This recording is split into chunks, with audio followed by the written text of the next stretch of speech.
పితా పుత్ర పవిత్రాత్మ నామమున ఆమెన్.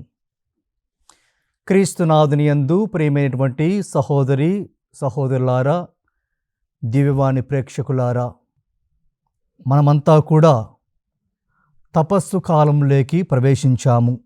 ఈరోజు మనము క్రీస్తు యొక్క సందేశాన్ని, తపస్సు కాలపు యొక్క సందేశాలను వినబోచున్నాము. తపస్సు కాలము అనేది దేవుడు మనకు అనుగ్రహించేటువంటి అనుగ్రహ కాలము.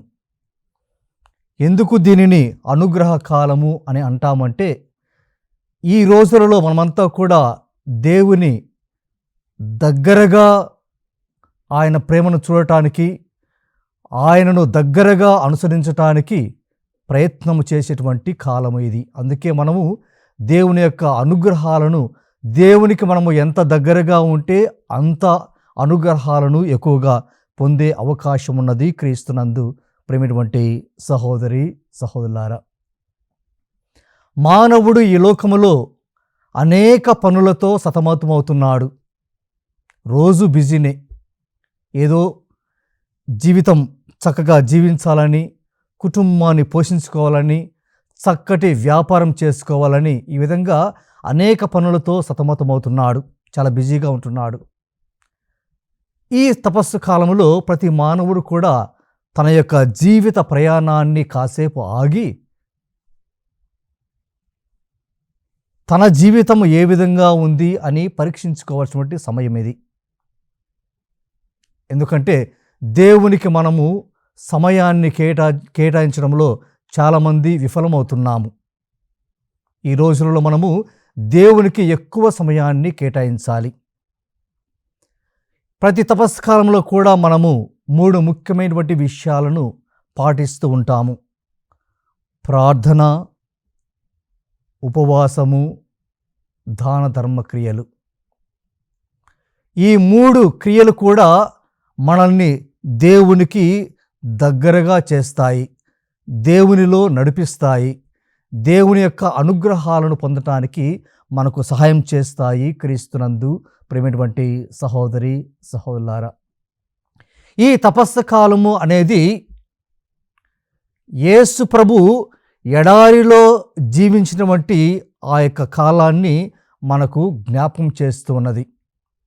యేసు ప్రభు యోర్దాను నదిలో జ్ఞానస్నానం తీసుకున్న తర్వాత ఆయన వెంటనే ఎడారిలోకి వెళ్ళి అక్కడ ఆయన 40 రోజులు ప్రార్థనలోను ఉపవాసములోను గడపడము మనము గమనిస్తాము.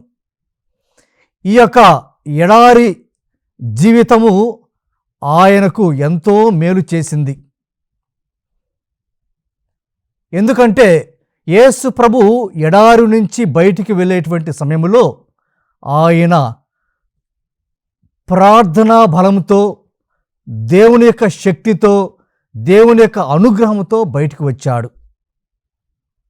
అందుకే దీనిని ఒక గర్భకాలము అని కూడా చెప్పవచ్చు. ఈ ఎడారి అనేది ఒక గర్భం లాంటిది. మామూలుగా తల్లి కడుపులో బిడ్డ 9 మాసాలు ఉంటాడు. ఇది దాదాపుగా 40 వారాలతో సమానం. తపస్సు కాలంలో మనమంతా కూడా 40 రోజులు ఉపవాస ప్రార్థనలు చేస్తూ ఉంటాము. ఈ ఉపవాసము ప్రార్థనలు, మన దాన ధర్మ క్రియల ద్వారా మనము ఏమి ప్రతిఫలాన్ని పొందుతున్నాము, ఏమి లాభం మనకు చేకూర్చబడుతుంది అంటే, యేసు ప్రభు ఆ యొక్క ఎడారి నుంచి బయటకు వచ్చిన సమయంలో ఆయన ఒక నూతన వ్యక్తిగా బయటకు వచ్చాడు. బలం పొందినటువంటి వ్యక్తిగా బయటకు వచ్చాడు. శక్తిని పొందినటువంటి వ్యక్తిగా బయటకు వచ్చాడు. దేవుని యొక్క ఆత్మతో నింపబడిన వ్యక్తిగా బయటకు వచ్చాడు. అదేవిధంగా ప్రతి మానవుడు కూడా ఈ తపస్సు కాలం అయిపోయేసరికి తాను ఎలా ప్రారంభించాడో అదేవిధంగా బయటికి రాకూడదు. ప్రతి మానవుడు ఒక నూతన సృష్టిగా, ఆ యొక్క తపస్సు కాలము అయిపోయేసరికి ఒక నూతన సృష్టిగా ప్రతి మానవుడు కూడా బయటికి రావాలి. అంటే ప్రార్థనతో నింపబడి, ప్రార్థనా బలంతో నింపబడి, దేవుని యొక్క అనుగ్రహంతో నింపబడి, దేవుని యొక్క అనుగ్రహాలతో నింపబడి ప్రతి మానవుడు బయటికి రావాలి. క్రీస్తునందు ప్రేమైనటువంటి సహోదరి సహోదరులారా, ప్రార్థన దేవునితో మనల్ని ఐక్యము చేసేటువంటి ఏకైక సాధనం ప్రార్థన. దేవునికి దగ్గరగా చేసేటువంటి ఏకైక సాధనం ప్రార్థన. దేవునితో మంచి సంబంధాన్ని ఏర్పరచుకోవటానికి మనకు ఉన్నటువంటి ఏకైక మార్గము ప్రార్థన. క్రీస్తునందు ప్రేమైనటువంటి సహోదరి సహోదరులారా, ప్రార్థన చేసేటువంటి సమయంలో మనం అనుకుంటాము మోకాలు వంచుకోవాలని, శిరము వంచాలని, కళ్ళు మూసుకోవాలని, ఈ విధంగా అనేక రకాలైన పద్ధతులు ఉండాలని కోరుకుంటాము. కానీ నాకు తెలిసి ప్రభు ఈ పద్ధతులు కాకుండా విశ్వాసం కలిగి ప్రార్థించడము, నమ్మకం కలిగి ప్రార్థించడము, దేవునిని ఏదో పరాయి వ్యక్తి కాకుండా నీ తండ్రి, నీ తల్లి, నీ బంధువు, నీ అన్న, నీ స్నేహితుడు అనేటువంటి సంబంధంతో నీవు ప్రార్థన చేసినట్లయితే నాకు తెలిసి ఇంతకన్నా గొప్ప ప్రార్థన, మంచి ప్రార్థన ఉండదు. ఎందుకంటే మనము అందరితో చాలా ఫ్రీగా మాట్లాడతాం. ముఖ్యంగా మన స్నేహితులతో మనము చాలా ఫ్రీగా మాట్లాడతాం. అదేవిధంగా మనము దేవునితో మాట్లాడాలి. ఆ విధంగా ఎప్పుడు మాట్లాడతామంటే మనకు దేవునికి మధ్య మంచి సంబంధం ఉన్నప్పుడు, సత్సంబంధం ఉన్నప్పుడు, అప్పుడు మాత్రమే ఇటువంటి ప్రార్థన మనకు వీలవుతుంది. క్రీస్తునందు ప్రేమైనటువంటి సహోదరి సహోదరు, కాబట్టి ప్రార్థన ద్వారా మనము దేవునికి దగ్గరవుతాము, దేవునిలో ఐక్యమవుతాము, దేవుని యొక్క అనుగ్రహాలను పొందటానికి సాధ్యమవుతుంది. క్రీస్తునందు ప్రేమైనటువంటి సహోదరి సహోదరు, అందుకే ఈ యొక్క తపస్సు కాలంలో మనము సాధ్యమైనంత వరకు దేవునికి దగ్గరగా జీవించాలి. దేవునికి దగ్గరగా జీవించడం అంటే దేవుని సన్నిధిలో ఎక్కువ సమయము గడపడానికి ప్రయత్నం చేయాలి. మనము ఎక్కడెక్కడో వ్యవహారాలు చేస్తుంటాము. ఆ టీ కొట్టు దగ్గర, ఆ ఇంటి దగ్గర, ఆ వీధిలో, ఆ గోపురం దగ్గర, ఆ గోడ దగ్గర. ఆ సమయాన్ని మనము దేవునికి సమర్పిద్దాం, దేవునికి కేటాయిద్దాం. దేవుడు మనల్ని ఆశీర్వదిస్తాడు, దేవుడు మనకు అనుగ్రహాలను ఇస్తాడు, దేవుడు మనకు శక్తిని ఇస్తాడు. ఈ యొక్క తపస్కాలంలో మనము పుణ్యమైనటువంటి జీవితాన్ని జీవించడానికి, ఆధ్యాత్మికమైనటువంటి జీవితాన్ని జీవించడానికి, ఆయనకు దగ్గరగా జీవించడానికి క్రీస్తునందు ప్రేమైనటువంటి సహోదరి సహోదరులారా, అటు తర్వాత మనము చక్కటి ఉపవాసం చేయటానికి ప్రయత్నం చేయాలి. యేసు ప్రభు 40 రోజులు ఉపవాసం చేశాడు.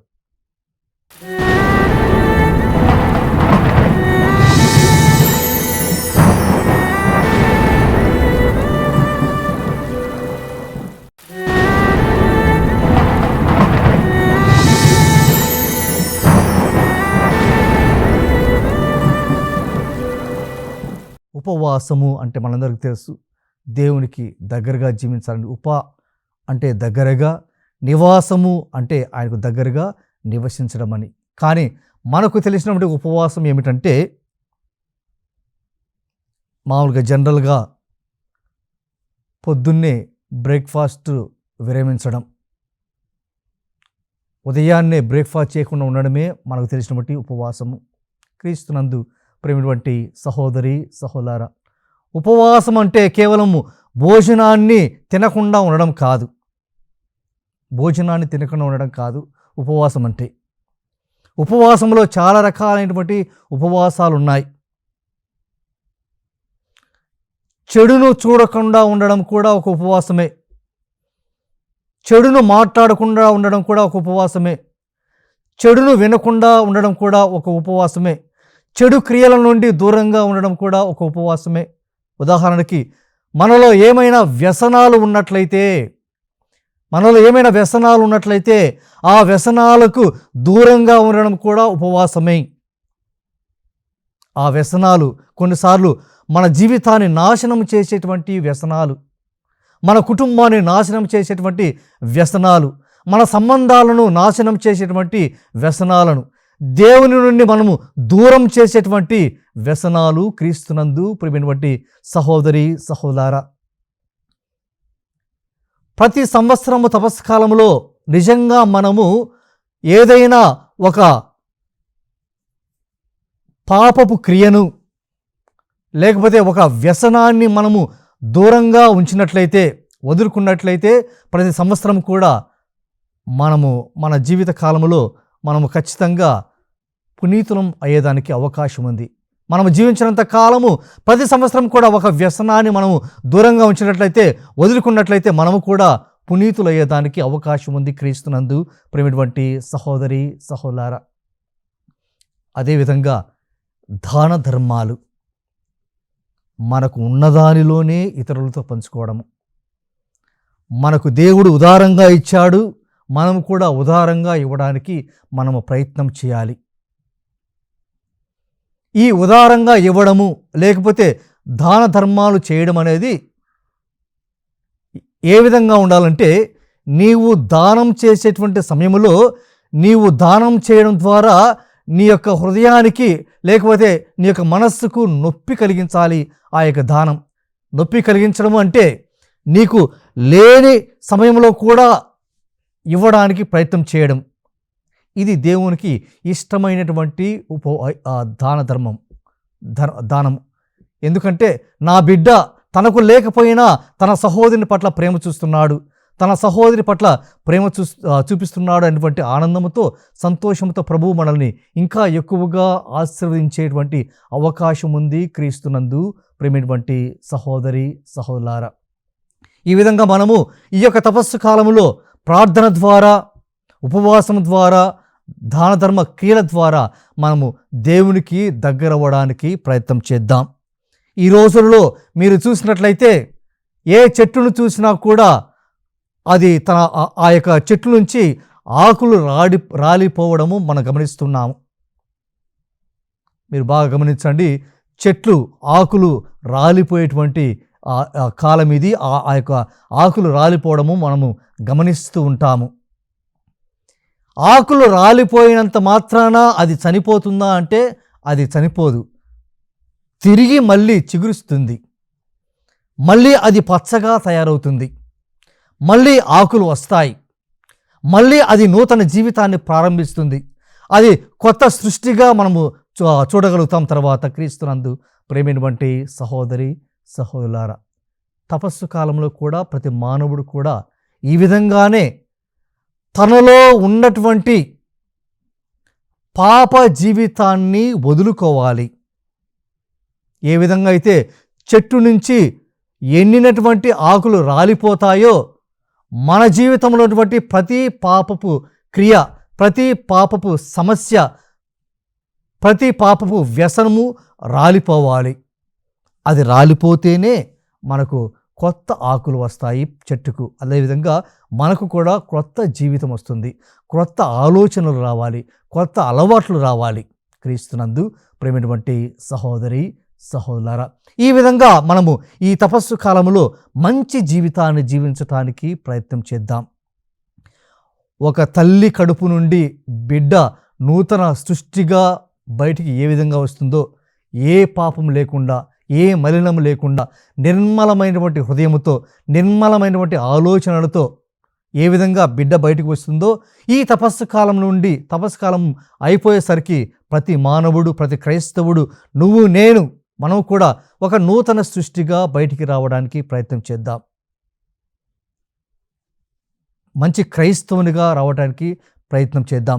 దేవుని యొక్క బిడ్డగా బయటికి రావడానికి ప్రయత్నం చేద్దాం. క్రీస్తునందు ప్రేమైనటువంటి సహోదరి సహోదరులారా, మనం ముఖ్యంగా ఈ తపస్సు కాలాన్ని మనము ఏ రోజును కూడా వృధా చేయకూడదు. ఎందుకంటే ఇది అనుగ్రహ కాలము, దేవుడు ఎక్కువగా ఆశీర్వదించేటువంటి కాలము, దేవుడు ఎక్కువగా మనతో ఉండేటువంటి కాలము, దేవుడు మనతో నివసించేటువంటి కాలము. అందుకే పెద్దలు అంటారు, దీపం ఉండగానే ఇల్లు చక్కదిద్దుకోవాలని, చక్కబెట్టుకోవాలని.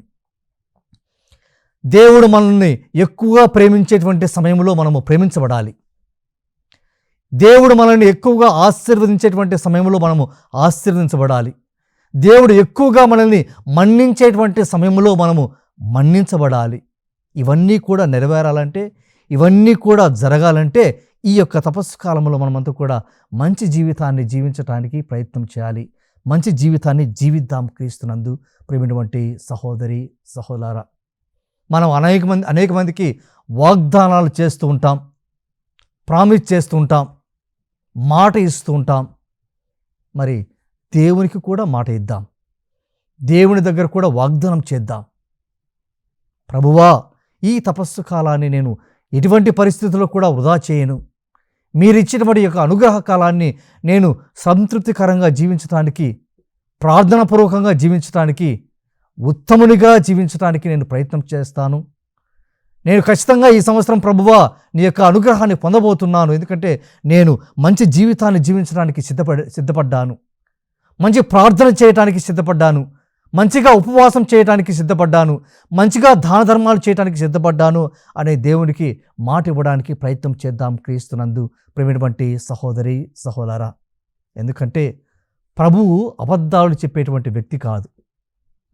మనుషులు మాత్రమే అబద్ధాలు చెప్తారు, మనుషులు మాత్రమే అబద్ధమైనటువంటి వాగ్దానాలు చేస్తారు. కానీ దేవుడు అబద్ధీకుడు కాదు. దేవుడు మానవుని ఎడల అనేకమైనటువంటి వాగ్దానాలు చేశాడు. నీవు నా సొత్తు అని, నా వాడవని, నేను నిన్ను ప్రేమిస్తున్నానని, నీవు నా కుమారుడు అని, నీ పేరును నా అరచేతిలో రాసుకున్నానని, ఇవన్నీ కూడా నిజాలే.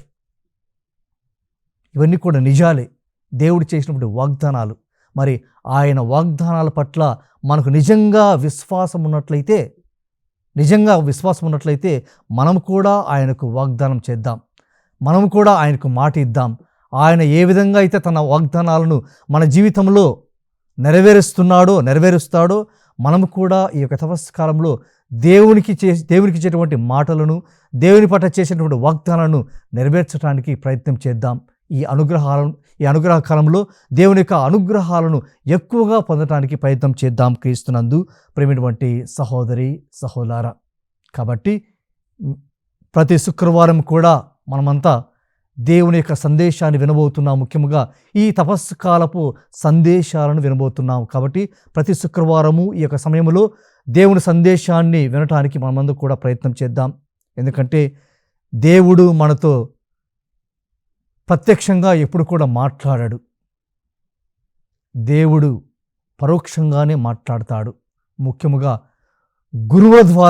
గురువులు ఉపదేశించేటువంటి ఉపన్యాసాల ద్వారా, గురువు చెప్పేటువంటి ప్రసంగాల ద్వారా దేవుడు మాట్లాడతాడు. కాబట్టి ప్రతి శుక్రవారం కూడా దేవుని యొక్క సందేశాన్ని వినడానికి ప్రయత్నం చేద్దాం.